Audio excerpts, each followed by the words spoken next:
মাহমুদুল্লাহ ছাড়া বাংলাদেশে কখনো কোনো ফিনিশার ছিল না, তবে এখন ফিনিশারদের ছড়াছড়ি। চ্যাম্পিয়ন্স ট্রফির পর মাহমুদুল্লাহ অবসরে গেলে কারা তার অভাব পূরণ করবে? বাংলাদেশের তরুণ ফিনিশারদের দেখে নিন।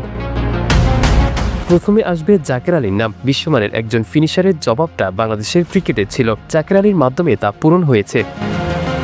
যে ফরম্যাটে যেমন খেলা দরকার জাকের আলী সেভাবে হাজির হন। ওয়ানডেতে তিনি ছন্দ খুঁজে নিয়েছেন। বড় বড় ছক্কা হাঁকানো জাকিরের ঝুরি মেলা ভার। অফ স্টাম্পের উপর দিয়ে স্ট্যান্ড নিয়ে লং অন লং অফ দুদিক দিয়ে বলকে সীমানা ছাড়া করতে পারেন জাকের। আদর্শ ফিনিশাররা এভাবেই খেলে। মাঠে জাকেরের উপস্থিতি আলাদা করে চোখে পড়ে। তার সরব ও চন্মনে উপস্থিতি দলের পারফরমেন্সে ইতিবাচক প্রভাব ফেলে। তবে একটা দুটো ম্যাচ খারাপ করলে সমালোচনা থেমে থাকে না। বিশেষ করে তার সীমিত শর্ট রেঞ্জ আর অতি লেগ সাইড নির্ভরতা নিয়ে কথা হয়। রানের পর রান করে তিনি সমালোচকদের মুখ বন্ধ করে দেন। জাকের আলীর সবচেয়ে বড় গুণ হলো তিনি মন্থর পিচেও সাবলীল ব্যাটিং করতে পারেন। ব্যাটিংয়ের পাশাপাশি উইকেট কিপিংও দক্ষ জাকের। অতীতে ক্রিকেট বিশ্বে গিলক্রিস্ট, ধোনির মতো উইকেট কিপার ফিনিশার দেখেছেন। জাকের যদি তাদের অর্ধেক অর্জন করতে পারেন তাহলে বাংলাদেশের ক্রিকেট সমৃদ্ধ হবে ক্রিকেটের।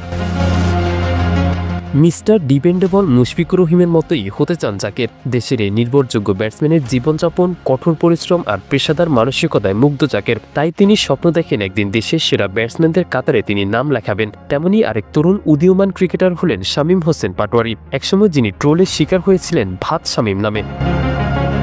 সেই শামীমকে আজ বাংলাদেশের এবি ডিভিলিয়ার্স বলা হচ্ছে। ডিভিলিয়ার্সের মতো ব্যাটিং প্রসঙ্গে শামীম নিজেই বলেন, ডিভিলিয়ার্সের ব্যাটিং আমি একটু বেশি অনুসরণ করি, অনেক ভালো লাগে। সত্যি বলতে তার ব্যাটিংয়ে আছে সহজাত পাওয়ার হিটিং, কবজির জোর, দুর্দান্ত ব্যাট কন্ট্রোল। একজন আদর্শ ফিনিশারের সব বৈশিষ্ট্যই যেন মিশে আছে। অনূর্ধ্ব-19 বিশ্বকাপ জয়ী এই ক্রিকেটার খুব অল্প বয়সে নিজের পাওয়ার হিটিং দিয়ে সবার নজর কেড়েছেন। বাংলাদেশে যে বয়ডরহীন batting style, reverse sweep, scoop, helicopter shot, hook এসবে ধারাবাহিক চর্চা শুরু করেছেন শামীমই। তবে যে কোনো খেলোয়াড়ের সফলতার চাবিকাঠি হলো ধারাবাহিকতা। জাতীয় দলে সুযোগ পেয়ে শামীম শুরুতে হয়ে যান অনিয়মিত, বাদ পড়েছিলেন দল থেকে। অনেকেই ভেবেছিলেন হয়তো তিনি হারিয়ে যাবেন অন্য অনেক প্রতিভাবান খেলোয়াড়ের মতো, কিন্তু শামীম প্রমাণ করেছেন তিনি হার মানার ছেলে নন। ফিরে এসেছেন অনেক বেশি শক্তি ও আত্মবিশ্বাস নিয়ে। এখন তিনি বাংলাদেশের নতুন ফিনিশার। প্রায় দেখা যায় যখন শামীম ব্যাট হাতে নামেন টপ অর্ডারে সবাই সাজ করে ফিরে গেছেন। তবুও লোয়ার অর্ডার বা টেল এন্ডারদের সঙ্গে জুটি গড়ে ম্যাচ ফিনিশ করার দায়িত্ব তুলে নেন নিজের কাঁধে। একজন ফিনিশারের সবচেয়ে বড় চ্যালেঞ্জ হলো প্রতিটি ম্যাচে ভিন্ন ভিন্ন পরিস্থিতিতে নিজেকে মানিয়ে নেওয়া। কখনো 4-5 ওভার হাতে পেয়ে দ্রুত রান তুলতে হয়, আবার কখনো দ্রুত উইকেট পতনের পর ধৈর্য ধরে ইনিংস গড়তে হয়। এই পজিশনের জটিলতা শামীম খুব ভালোভাবেই বোঝেন, আর তাই তিনি নিজেকে গড়ে তুলেছেন ম্যাচ পরিস্থিতি অনুযায়ী ব্যাটিং করতে পারা একজন পরিপূর্ণ ফিনিশার হিসেবে।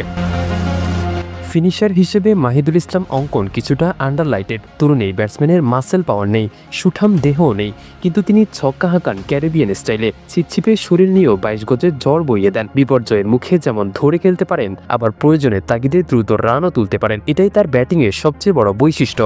ধারাবাহিকতা ধরে রাখতে পারলে অঙ্কন অনেক দূর এগিয়ে যাবে এটা বলা যায়। এছাড়া নুরুল হাসান সোহান, মোহাম্মদ সাইফুদ্দিনরা সুযোগ পেলে নিজেদের মেলে ধরতে পারেন। মাহমুদুল্লাহ রিয়াদের শেষ সময়ে একজাক ফিনিশার উঠে আসা বাংলাদেশ ক্রিকেটের জন্য দারুণ ইতিবাচক ব্যাপার। তারাই বর্তমান, তারাই ভবিষ্যৎ।